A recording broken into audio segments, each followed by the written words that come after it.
itong patis, ito pera, oh. Go. Pabili po. Alis lang.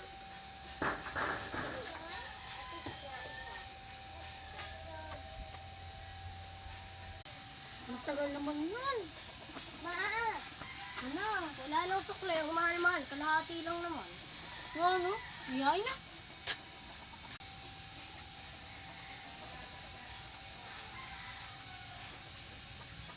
Anak, palagay nga doon.